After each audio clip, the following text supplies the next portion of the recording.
Dengan kapal ni lah kita nak lari ni malam. Alamak, dia punya layar tak ada kain lah pula. Tak apa, nanti kita buat kain dia, dan kapal hilang dan kita sekali dah bebas.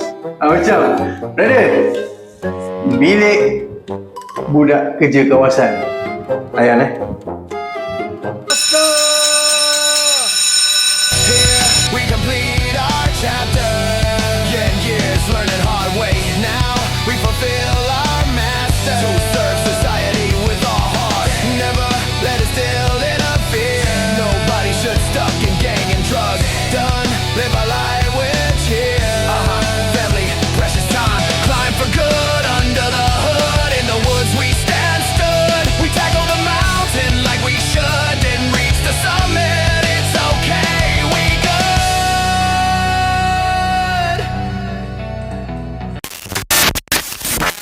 Terima kasih kawan-kawanku yang dihormati, disegani, dikasihi. Terima kasih yang mana dah subscribe dan support ini channel XTMT Project. Korang memang padu. Kita sudah makin hampir sikit-sikit 2 corner lagi nak sampai tempat podcast.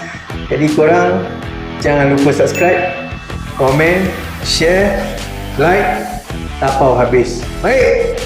Tak lupa juga terima kasih pada kita punya penaja utama XTMT Project Putra Nissan Kelang, pengedar tak boleh macam jual dadah pula,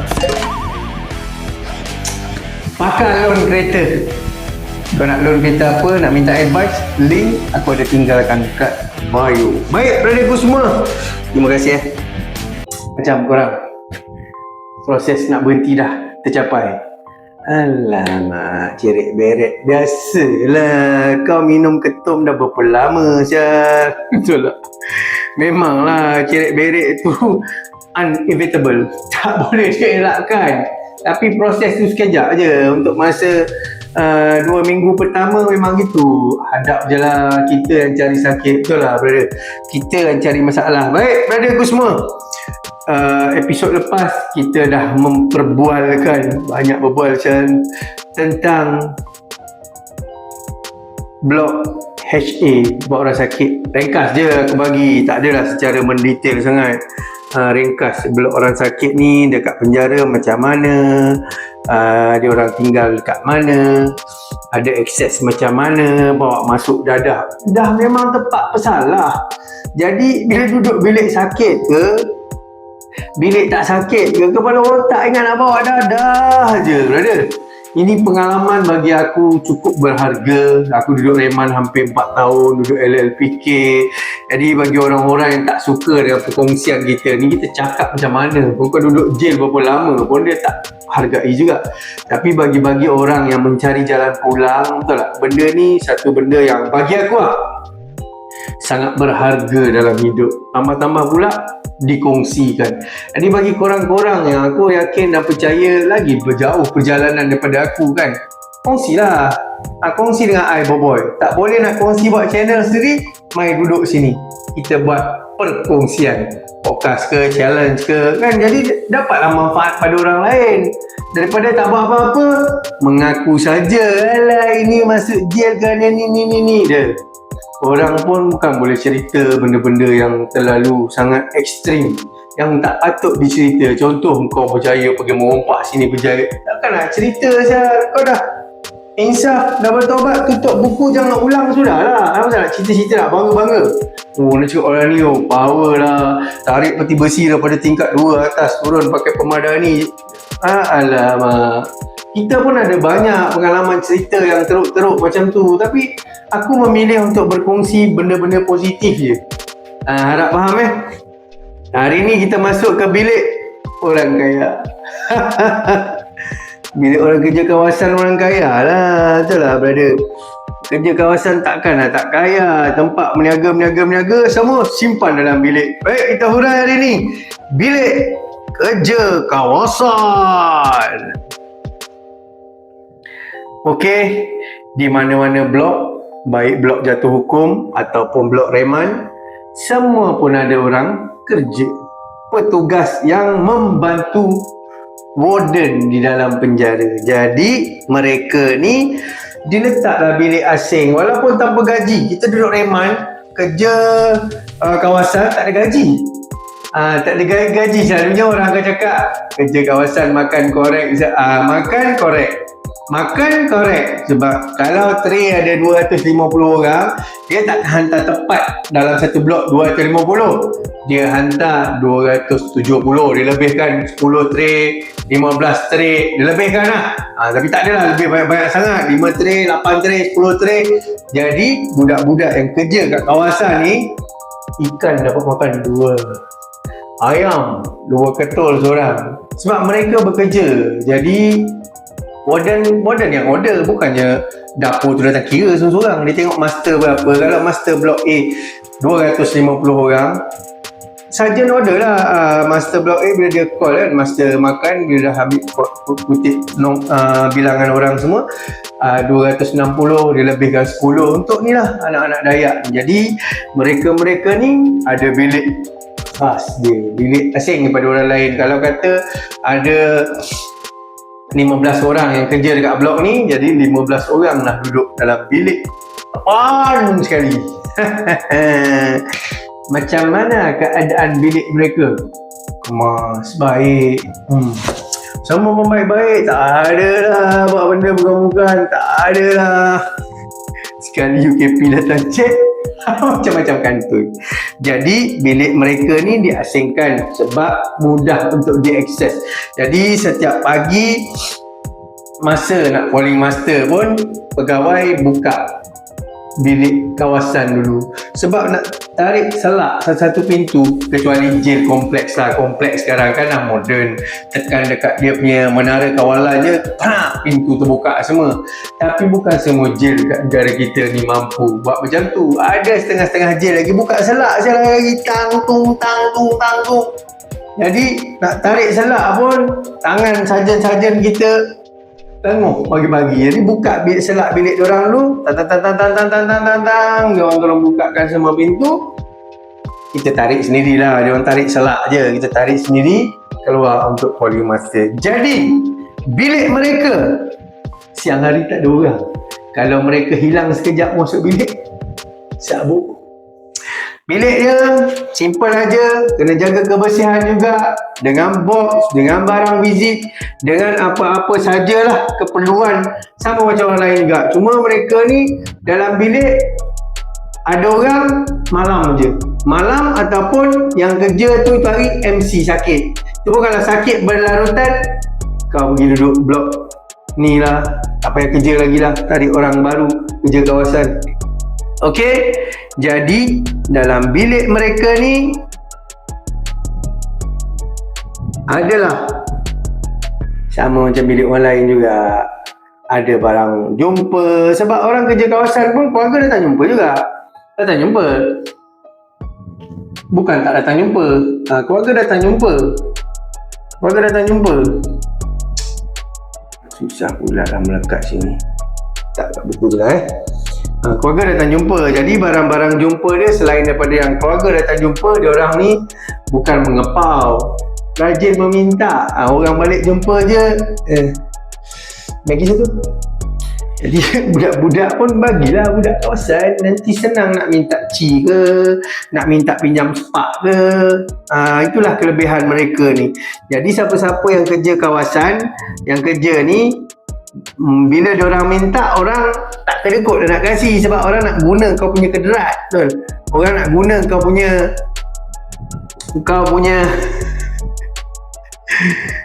bara.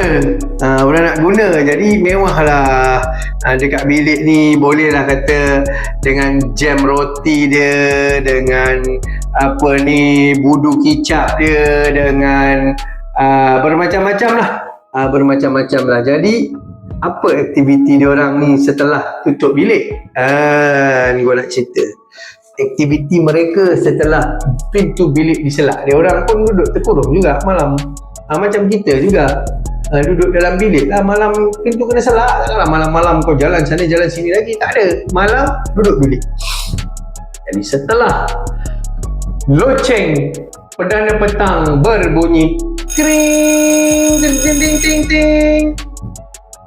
Semua pun dekat dalam bilik udah standby. Pakai baju master juga. Pakai baju master, selesai sahaja. Pegawai dah ronda, dah tunduk, dah siap. Selamat sejahtera tuan. Bilik kawasan. Tuan bening alung samurai escort kat belakang, lalu ke belakang. Pegawai apa, bilik kau bawa abuk ni. Boleh pasal abuk. Kau macam master jangan isap abuk lah, sial. Dia lalu, ini bilik lain punya hisap kan. Contohlah. Jadi dah selesai, buka baju master. Aktiviti dia lain macam lah. Sebab dalam bilik orang kerja ni berborak-borak lah soal keseharian. Esok cikgu siapa, hari ni kes apa, ni budak bilik ni ada apa. Selalu jadi perbualan. Ni yang bilik baru tadi tu aku dengar cerita ada isi. Ada kita punya orang juga yang kat atas tadi dah siap dah, budak kapal dia tu aku letak dia bilik sini. Jadi dia orang ni pula bila checker mengatur bilik-bilik orang. Walaupun cikgu dah letak ni nombor-nombor cikgu, dia ni saya letak bilik ni bilik ni. Yang pandai lah nak susun-susun orang. Agak-agak cikgu tak perasan, susah atur lah. Itu yang diorang ni main peranan penting. Tapi tetaplah orang tahanan juga. Kalau nak kata budak kerja kawasan ni terlalu garing sangat lah gini, ada juga setengah-setengah. Bila diorang diberi kuasa, kau kena ikut lah apa yang diorang jalankan kan. Cuba kalau tumpuk pemerintahan dekat tangan kau, kuasa lagi teruk. Di kawan-kawan yang ada pengalaman checker ataupun kerja kawasan ataupun seangkatan dengannya, korang boleh tinggalkan komen kat sini, kongsi-kongsi je. Nak dengar juga cerita kau. Jadi bila dah selesai master, makan-makan jajan, abuk, itulah seharian duduk dalam bilik kawasan ni. Kerjanya nak mengepau abuk je. Abuk sini, yang sirenia ni abuk. Kau tadi tu yang bilik ujung, kau dah ambil belum sebalut dengan dia? Kerja nak ambil abuk je, tapi tak terlepas jugalah. Dan memang kita yang kerja menguruskan orang nak bara, orang nak tu, orang nak ni, takkanlah abuk tak ada gaji ke? Tolak tepi pula lah yang barang-barang antik ni. Cargas, cuma nak jaga step. Walaupun kita kerja kawasan, kita pun nak fikir juga kan. Kawasan kantoi memanglah kecoh sekejap, tapi kau dah ditarik daripada kerja kan, dah bubar pula orang lain. Hati-hati, mesti mau hati-hati. Jaga air, tetap jaga air. Sabuk tetap sabuk. Cas tetap cas. Ada je cas pump. Ini kan nak kira kita orang kerja kawasan, ada orang lain cerita duduk bilik sini-sini dia lagi mewah lah, apalah. Takkanlah tak terpecik-terpecik kita punya barang sikit, betul? Dan memang kita yang menguruskan bilik dia. Bab berniaga tu of course lah, kerja kan. Kerja. Jadi malam ceritalah, yang ni ambil abuk kat sini, yang ni ambil abuk kat sini, besok siapa mahkamah, seputar yang dalam jail yang mampu kita cerita je.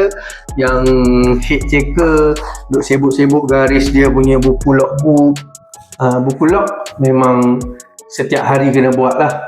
Nombor badan orang ni, siapa lagi ada kat blok. Sebab buku log ni pagi akan ada kat atas meja PYB depan, pegawai yang bertugas. Buku log ni untuk dia reference lah. Buku untuk request hotel, buku untuk pergi rawatan, buku untuk apa-apa buku lah. Yang patut dibawa masuk ke dalam bilik untuk garis-garis, untuk tulis, untuk siapkan terus, disiapkan terus untuk memudahkan kerja para big boss kita yang kat depan. Kita pun nak kena rajin lah, pandai lah buat kerja. Kau tak rajin buat kerja, tak pandai nak menguruskan, semua pun orang nak buat, relax lah brother, betul lah, relax. Ni kalau nak ada ini mestilah pandai-pandai lah. Orang mengata macam-macam, ginilah subhat, gini lah. Nak menjaga orang salah ni bukan satu benda mudah, berisiko. Jadi aku tak suka bila orang yang asyik nak menuding je, cakap cikgu ni kapal lah, cikgu ni dia. Kau duduk lah reman lama sikit, duduk 4 tahun 5 tahun reman ke, duduk. Lepas tu kau biar bergerak cergas dengan baju, dengan cikgu, dengan pegawai. baru kau faham macam mana. Kalau kau setakat masuk check in sekejap-sekejap, nama kau pun tak ada dalam ranking ke depan dengan diorang, tak payah borak lah, menghuru-harakan lagi ada. Jadi orang pun ingat apa dia ni kan, orang pun jadi meragukan. Aku dah pesan, jangan percaya aku punya cerita, tapi lu fikir, tengok sendiri lah, tengok background dia siapa, dia duduk berapa lama. Kalau setakat nak komen hembus pam, ya alamat belah sudahlah. Lu tak tengok kau punya channel pun kau tak ada rugi apa, betul? Okey, dah selesai dengan logbook apa semua. Kalau ada permainan antik, kita pun mesti mau pandai, store kita pun mesti mau cakap, betul lah brother. Lu tak simpan store baik-baik, lu kantoi nanti lu parah lagi kena. Dah lah duduk asingan satu, kena buang kerja lagi. Bila dah masuk malam untuk pekerjaan benda-benda antik, barulah kita keluarkan apa yang sepatutnya. Itu pun pam simpan, terus naik. Sebab apabila UKP check, tak ada kompromi, anytime pun angkut. Lu kawasan, lu tak kawasan ke, bila UKP kuda belang lah tak, satu kali jalan, bilik kawasan lah dulu yang first kali kena check.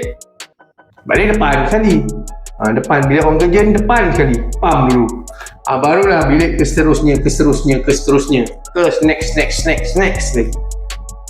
Jadi apabila sudah selesai gitu gini, kembalilah ke posisi baring dan tidur. Penat kerja kat blok ni, penat kan, kita hurai sekejap lagi. Selepas tidur, apa yang membuat kau penat? Dah semua pun tidur, yang mana berangan pasang area, tersedar adik bunyi loceng master perdana pagi. Cikgu pun buka selak, one man show, ikut dia sampai pergi belakang. Dia buka kunci, kau buka selak. Dia buka kunci, kau buka selak. Tuntang sampai 40 bilik. Bila selak buka, orang dah terus keluar lah, pergi ke padang kawat ataupun kaki 5 blok untuk duduk fall in master. Jalan. Semua pun duduk, dengan kawasan pun duduk kali master, sampai master dah korek. Siap aja master korek.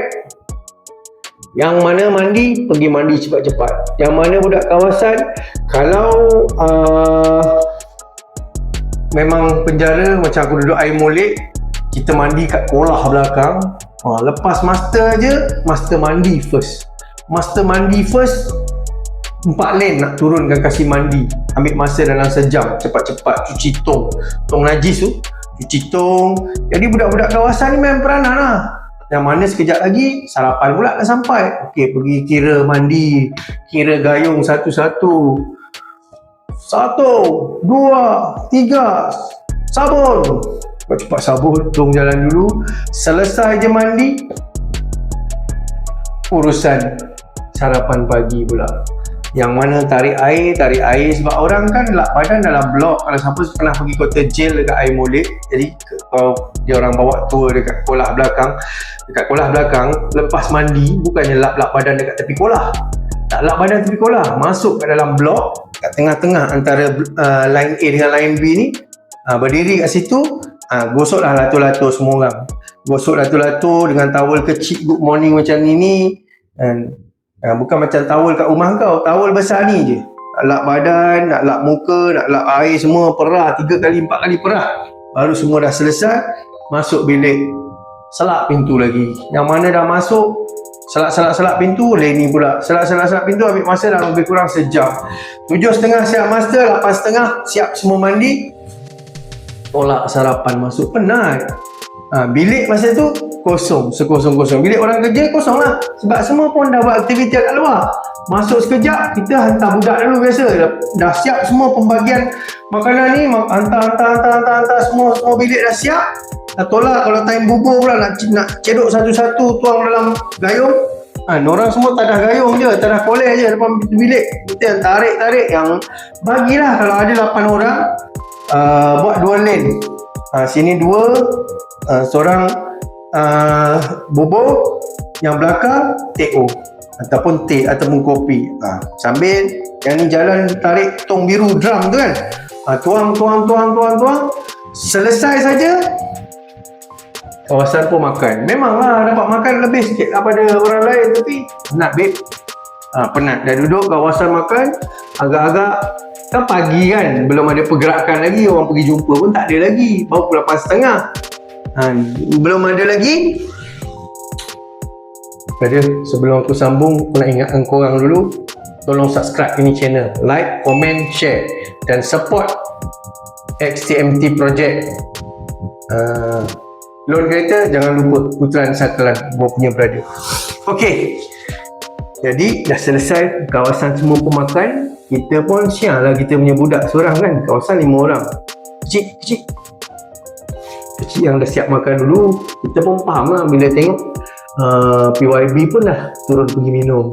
Dia orang pun turn by turn kan, 3 orang turun, ada 2 orang kat blok. Kita pun bukan kata air kita sangat, bukan payung kembang sangat, tapi pandai-pandai lah. Kecil pun bangun, masuk bilik, cepat-cepat koyak cik.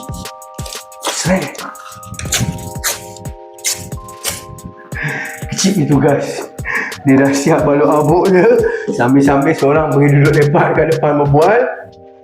Masuk bilik isap abuk. Itu je. Lepas makan kan masing-masing nak isap abuk. Kita kerja-kerja lah. Abuk siap isap siut. Betul. Orang boleh lah. Kalau lepas master pagi tengok lain budak cantik duduk bilik, buka timah jalan, seorang 2-3 hal. Kita kerja kawasan tak sempat. Malam je baru kita dapat pam. Tu pun kalau nak tumpang-tumpang orang kat cikgu bahaya tau. Cikgu cari, mana si kecil ni? Alamak, kecil hilang. Kau panggil dia? Cik pun datang. Bro, kau ke mana ni? Kalau nak jawab pula susah, tapi begitulah. Bilik orang kerja kawasan, sungguh pun kau rasa mewah, mambo itu ini, tanggungjawab tetap ada. Dan kita pun mau jaga, air kita pun mau duduk senang, kita pun ada tarikh mahkamah juga nak pergi bicara, pergi jatuh hukum. Cuma bila bekerja dalam blok ni tak banyak sangat fikir lah. Tak sempat nak fikir tu, nak fikir ni. Malam dah selesai, dah penat badan, tidur, besok pagi sambung balik. Tapi tetap keresahan, susah hati. Keluarga pun sama juga. Kat luar pun kita bermacam-macam masalah yang ada. Baik kawan-kawan pun semua yang mana pernah kerja kawasan, orang kerja yang pernah jadi checker, yang pernah mengawal situasi ini, gua faham lu punya keadaan. Gua pun sama macam lu orang juga. Cuma kita semua manusia masih ada peluang untuk membaiki kesilapan, betul? Dan kau nak jadi gah pun segah mana sangat. Memang nama kau dikenali. Sampai ada orang komen aku, kenal dia ni, tak dalam jail. Jail besar saya. Jail bukan yang kecil. Kejap nama orang ni meletup kat jail, kejap nama orang ni, orang pernah tikam orang pernah gini. Tapi benda tu boleh bawa pergi mana? Kan? Tak bawa ke mana pun. At the end balik susah, engkau tak kerja, engkau tak ada duit makan, keluarga engkau pun duduk susah. Lagi-lagi kalau engkau ada anak, kesian lah masa depan dia. Baik brotherku semua, terima kasih banyak yang mana dah subscribe ini channel, yang support gua punya sponsor Putran Sakalan. Terima kasih banyak. Terima kasih pada korang yang komen, yang sudi like ini video, yang share. Terima kasih banyak. Ada rezeki. Kalau korang nak tengok tentang podcast apa ataupun next video apa, tolong tinggalkan komen. Anyway, everywhere, thank you. Jumpa lagi korang. Bye.